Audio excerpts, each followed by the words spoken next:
sharing different things about structures and valuations, more and more people, I think, are attuned to the language and the structures in the industry. Now, Mhm. that can be a double-edged sword because Yeah. when your friend at the country club says, oh, I sold my deal for, 13, 14 times or whatever it is, the devil's in the details because there's different components to that. There's an upfront piece, there's an earnout piece. So I spend a lot of time from a knowledge education perspective, helping people Mhm. think through what exactly does that mean. Rise Up with Rise Growth Partners. Joe Duran and the Rise team share hard-won lessons from building top wealth management firms, showing you what it takes to create a lighthouse brand that inspires clients, attracts talent, and fuels growth. Hi, welcome back to Rise Up. I'm Jennifer Geoghegan, here today with Tony Ling. Tony is a managing partner here at Rise and head of investments and M&A. I'll have Tony introduce himself in a second, but really happy to have him here. We're going to talk about the M&A landscape in the wealth management industry. Funny enough, I was just at a conference last week, and in the opening segment, the presenter asked how many buyers were in the room, and literally every hand went up in the room. And then he asked how many sellers, and no hands went up. So luckily, we know there are a lot of sellers, given the volume of transactions, but increasingly, there are a lot of firms that are trying to be buyers, prolific buyers and acquirers. And easier said than done. So today we're going to get into the details with Tony.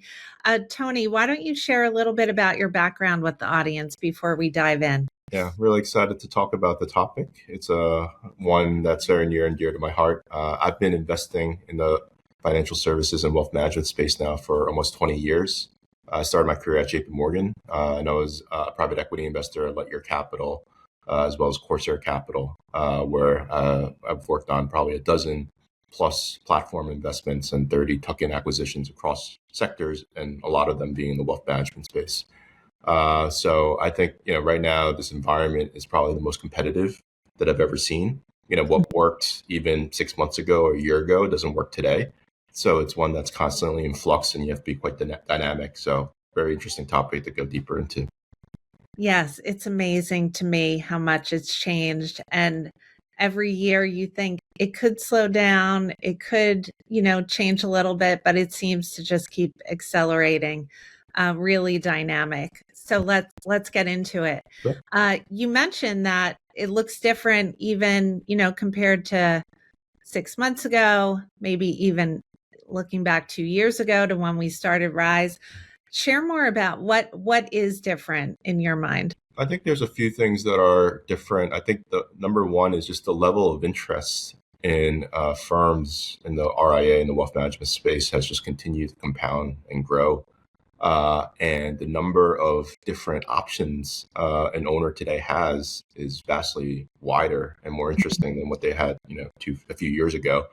I talked to a lot of these RIA owners, and they mentioned every single day they're getting 4 to 5 emails or calls from someone that's interested in buying their firm or partnering with them. Which, looking back, you would rarely see that amount of velocity or amount of interest. So there's just a lot of noise coming in at these owners who are still trying to manage their clients, grow their businesses. So finding a way to really differentiate the outreach or the conversation, whether it's warm intros or helping them think through different things, is becoming more and more important. Because a lot of the inbounds are from pretty inexperienced lead gen sources as opposed to firms or platforms that have history and experience in the space. But from an owner's perspective, it's a little bit hard to navigate through who's who sometimes. So, Yeah. I think figuring out ways to quickly, hey, do they have a website? Are they based in the US? You'll be able to filter somewhat who's the more credible sources. I think the other thing that's really changed is just the level of sophistication across the ecosystem, including from the owner's perspectives, where at this point, people in the RIA space, they know 3 or 4 people that have done some type of transaction, whether a minority investment or a partnership with a larger firm or something else. and sharing different things about structures and valuations. More and more people, I think, are attuned to the language and the structures in the industry. Now, that can be a double-edged sword, because when your friend at the country club says, "Oh, I sold my deal for 13, 14 times," or whatever it is, the devil's in the details, because there's different components to that. There's an upfront piece, there's an earnout piece. So I find I spend a lot of time from a knowledge education perspective, helping people think through what exactly does that mean when you see these valuation structures and what are the different components. Yes. Because for me, I want to be very aligned with the people that I'm talking to, and making sure that they understand the different components of their transaction, what it means for themselves, their clients, their advisors. That's going to be very important after the fact, because I think I see a lot of situations where people, as part of the transaction process, they hear one thing, they have one set of expectations, and then it's vastly different afterwards. And that's never an outcome that I want, where I want people to be, a year later, this is exactly what we thought it was going to be going in because of the way you communicated it. And that creates alignment and growth and satisfaction on all sides if you do that right. Yeah, and you mentioned the volume of deals and level of sophistication. I've heard a lot of sellers or potential sellers mention it is daunting for them. There's so many professional buyers out there now. At that same conference, they said over 70% of the deals getting done, there's a professional buyer on the other side, which I do think it makes it daunting for sellers who, it's their first and only time going through a transaction like this, yet they're dealing with a high level of sophistication on the other end. That's right. And I think it's important for a lot of people to recognize how important and emotional this decision is for people, and to treat it with the right respect and care, where this is someone's life's business that they've been building for 20, 30, 40 years, whatever that is. And making sure that, managing what the expectation is before and after is very important, because, the worst thing that could happen is that people thought they were going into one thing and completely it's different afterwards. So, I think for us, like we are probably more intentional in how we approach a lot of these conversations, where, we're not going to be someone that after one conversation, we're putting a set of terms in front of somebody, because we want to really understand people's goals, right? What do you want for yourself and your family? What do you want for the business and the legacy that it has? For your advisors, particularly the Gen 2, what do you want? These are people who've helped you get to where they are today. How do you make sure that they're aligned and benefit from more growth going forward? So we find that takes several conversations to really understand what people are trying to achieve, both from an economics perspective, but also from a personal and a qualitative perspective. And I think that process, it may feel a little bit slow, but I think it gets to a better outcome, because instead of having to adjust things on the fly or retrade, we end up, almost always honoring the LOI structures that we've put in front of people, because we've done that methodical process to get to that point. And once we put something down, we know we're in the right zip code when it comes to solving everyone's objectives.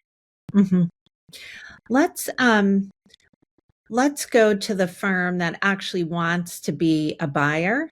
They want to have additional advisors, teams, or firms join them. How important is it for them to have a capital partner as they look to become an acquirer? I think having a capital partner, for me, the way I think about it is that high quality firms will ultimately get to where they want to go, but it may take a little bit longer, and the road might be a bit more complicated with more twists and turns. I think by finding a capital partner, it helps accelerate whatever they want to do, whether it's 18 months or 2 years, which, when you think about compounding and exponential, that makes a big difference to be able to get to the place that you want to be quicker. So I think that's what we try to do for our partner firms, is that I have this adage that I tell my team. For most new acquirers in this industry, you have to lose 5 deals before you finally get it. How competitive things are, how complicated it can be, how much emotional kind of alignment you have to do. So I think by having a capital partner, we hopefully are able to shortcut it so that people can get into the M&A market within the first 6 months, as opposed to waiting for 12, 18 months, whatever that is. and the pricing continues to get higher, it continues to get more competitive. So I think it's important. A capital partner, I think, helps with both sourcing, where that's one thing that we spend a lot of time on. Obviously, there's deals that are from intermediaries and bankers and recruiters, but we also like to have proprietary outreach to the market. And I think we're able to tell a story that's pretty unique, both about us, but also about our partner firms and the way that we help accelerate and enable some of the things that they're trying to do. And I think also with capital partners, we obviously have seen a lot of different playbooks and a lot of different structures. So we're not building things from scratch. I think sometimes it takes people 4 or 5 different conversations, and the structure can be vastly different from one to the other. I think there's a tried and proven kind of template for a lot of these deals, but every deal is unique and bespoke. Yes. And you have to make sure that it reflects that, but the starting point should be something that's more consistent. And I think we can help enable that. So in the end, I think it's hard to be a tourist in the RIA acquisition space because it's so complicated and competitive. You really have to be methodical, thoughtful, and intentional. And that includes longer term thinking about having internal resources around M&A. So Yes. if there's someone who's helping with the sourcing conversations, with the structuring, et cetera. For people who want to be serious about that longer term, thinking about what that team looks like a year from now, 2 years from now is going to be very important. Yes. So often in the beginning, I think we see it's often the founder of the firm, maybe the chief operating officer or a president is really involved, or the CFO. Yep. But they're doing the M&A sort of on the side of their additional full-time job. Yeah. And over time, we are increasingly adding very specific M&A talent to those teams to build out that capability. How important is that to build out a team focused on this area? I think if people look at their long-term plans over the next 5 years, particularly if you're getting to a certain scale, let's say you're approaching, high single-digit AUM billions, inorganic ends up being a pretty important piece of that. From when you think about where you want to be 5 years from now and trying to be 20, 25 billion. But it's fascinating that, people might have, 40 individuals and professionals focus on the organic and the traditional side, but maybe 0 to 1 focus on inorganic. When you think about the growth vectors, that can be 30, 40% of your growth in the future. So making sure there's a bit of a right sizing where, hey, if this is something I want to develop and it's going to be an important contributor to value creation, having a few individuals there that are managing it day to day, where it's still important for the CEO and the president to be part of that process. And that's something that I think some firms also, it takes a while for the executives to realize the scarce asset in the market is actually high quality partner firms that are interested in joining you, right? They're being courted by dozens of different platforms. And people who are winning are sending their CEOs and their presidents and their board of directors to really help articulate the vision of why being together makes everyone better off. So I think it's important that that is still happening, but making sure that the CEO isn't in the weeds doing all the cold calling or follow up. There's a lot of filtering that needs to be done, which our team helps quite a bit on. But when you have a prospect that is really debating, hey, do I want to go it alone? Do I want to join another platform or yours? Having the CEO articulate, hey, this is where you're going to fit into our vision and our franchise is very valuable. Agreed, because you just can't outsource that culture fit piece, and the C-suite executives at the firm are likely, they're the best source of vetting. Could this person or team truly fit in and thrive here?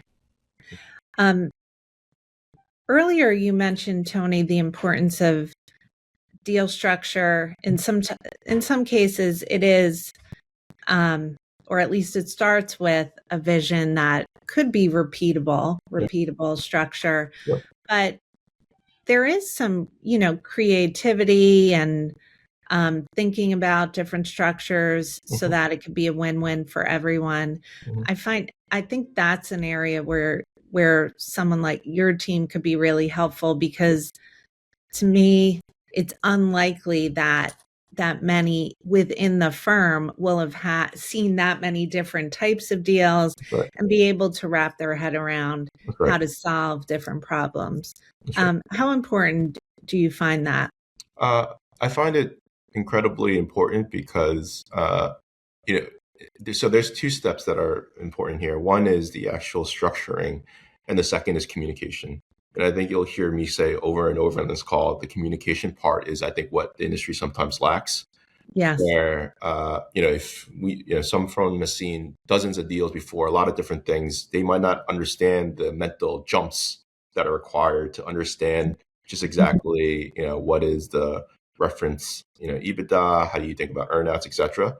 So I find it's really, really important to, number one, have a structure that aligns with the goals of the target, but then also explain it in a way that allows them to actually appreciate it. I see so many times, someone thinks they created this beautiful, really complex, unique structure. No one understands it, right? Yeah. And I find simplicity, as I get older in my career, the simpler it is, the easier people appreciate it. And that's just been a mantra that I have when I think sometimes in the finance industry, people love complexity and innovative when it doesn't actually get you closer to your objectives. Yeah. So, I think using these templates are important. And part of it is because as you want to do more and more transactions, what's been very fascinating about the RIA space is that there's just so many different operating models for these businesses on how they compensate advisors, how they treat Gen 2, how they think about executives. And what I find is that if you want to be successful longer term in the M&A, having something that is a North Star template that you can use so that you're offering something consistent for people, where you don't always want to make everything bespoke to the target. You want to have something that aligns with the general philosophy and platform that you have. And that is going to be very valuable longer term, because I think one thing you're seeing in the industry is that there's a lot of these heavy M&A oriented platforms that do bespoke things for everybody. And when it comes time for a recapitalization, a lot of investors are saying, you're not really integrated, because you have 10 different compensation models, you have 10 different incentive structures, and it's just a combination of a lot of different things, versus saying, hey, we have maybe one or two different flavors that we use for everybody. Maybe there's some things on the margin that are slightly different, but the core of it feels similar, feels consistent. People can talk about it in a consistent way. And I think that's more and more important now, as you think about a few years down the line. Once you do those 4 or 5 deals, what do you look like at that point, right? Can someone recognize that, hey, this is one firm from a philosophy perspective? Obviously, you have a lot of leaders and different personalities that are driving different hubs or offices, but when you take a look at the what's behind the scenes, it all looks and feels like one institution. Exactly. I think it's really important too. You mentioned comp and other growth incentives. Having alignment of those pieces post transaction is so important, because you want everyone, rowing in the same direction long after they join and really thriving as an enterprise. That's right. So we talked a little bit about structure. I want to get into diligence a little bit, into the weeds.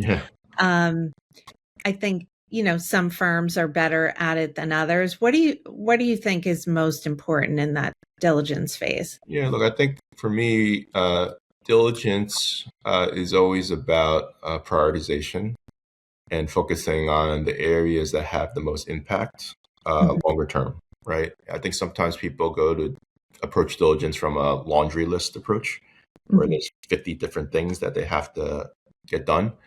And I find that can sometimes, bog people down, get them too deep in the weeds, and it can create frustration on the, partner side that talking about acquiring.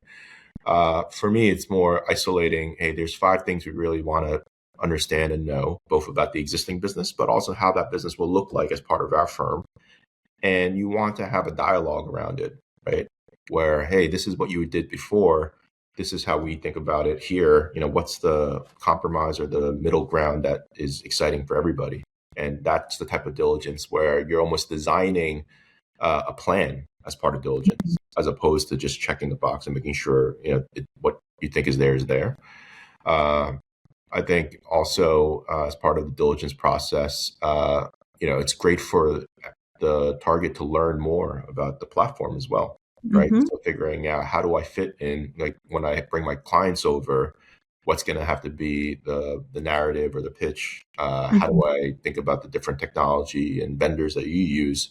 So, doing some of that work as part of the diligence process just makes the onboarding and the next 6 months so much easier for people. So I think I look at diligence a bit more of a, plan, construction, and integration, getting that started a bit earlier, as long as, all the bigger picture things seem to be kind of directionally where you want it to be. Then it's Yeah. about the operations side. Great. So, speed always matters. The old adage, time, too much time kills deals, Right. certainly seems to be true. Yeah. How important do you see it in sort of getting through that process? Yeah. It's interesting where, I think in a deal process, there are times to be fast and times to be slow, if that makes sense. And I find, in the beginning, when you're getting to know each other, taking a breath doesn't hurt, right? Mhm. And if anyone's throwing terms or like numbers at you after one call, I would actually question, do you guys really even know my business or what I Right. want, right? I think of that as a negative when people go to that too quickly. So we tend to make sure we understand, hey, what does your business look like financially and operationally, this year and the past few years, before we even start talking structures, to make sure we're using the same set of facts, really. So that part, and then there's also the relationship aspect of it, where if you're going to be partnering someone that could be the next 20 years, Yeah. it's time. People have to go visit each other, spend some time talking to each other in person over dinner. References are also very important. That part I find to be a bit slower. But then once you get to a document, a term sheet that says, hey, this is what we all think is exciting and we want to move forward on, that's where I think you can use the speed and make sure you follow up on the diligence, make sure you do all the legal docs in a methodical way. That's where I would be faster and making sure that there's no logistical or administrative hiccups that get you to the end goal, which is signing. So Yes. And in that slow piece that you were talking about, I think it's so important for teams to get to know each other at a broader level. So sometimes the conversation is just CEO to CEO or a couple of key executives and advisors on each team talking. But to me, it's really important to get to know more of the team in that diligence phase to assess. That's where a lot of it comes out. Like, does the firm really operate the way someone describes, or what's really the experience in the day to day? Yeah, I'm smiling because I think sometimes people feel a little bit baited and switched after they go through a process, and then afterwards, where the CEO or the senior person that's kind of spending a lot of time with you as part of that process, they disappear afterwards and they move on. When I Yes. look at me and Joe and Terry, it's amazing how much time that we continue to spend with our partner firms and their executives, thinking through a lot of things granularly as well as strategically. Yeah. So I think people would probably be surprised on the upside how much the senior team at Rise stays involved in Yeah. conversations and helps where you're talking to a target, and Joe's experience and industry knowledge can be valuable. He'll join and talk to that target alongside of you. If you're trying to think through something complicated on the M&A side, I'll be working hand in hand with you, the CFO, to just try out a few different things until we get to something that works. So I think that's been nice, at least for me, is still to be a bit, very working closely together with the teams that we're partnering versus just stepping away, where I've seen in other situations. Yes. And then as they build their team and they've done it a few times, it evolves and they might need less support. But to me, it's still always nice to have another party to look at the transaction objectively Right. and say, is this really a good fit? Yeah, the beginning of a new partnership with Rise and any of our partner firms, that period is a period where we're collaborating and learning about each other and how we work. And that's going to, I think in the beginning, we're trying to establish what the foundations are, and figuring that out together requires time and effort. But like you said, over 6 months, a year, 18 months, that's where they bring on someone on the M&A side or the marketing side, and it becomes more of an interdependency, Yeah. versus a dependency structure.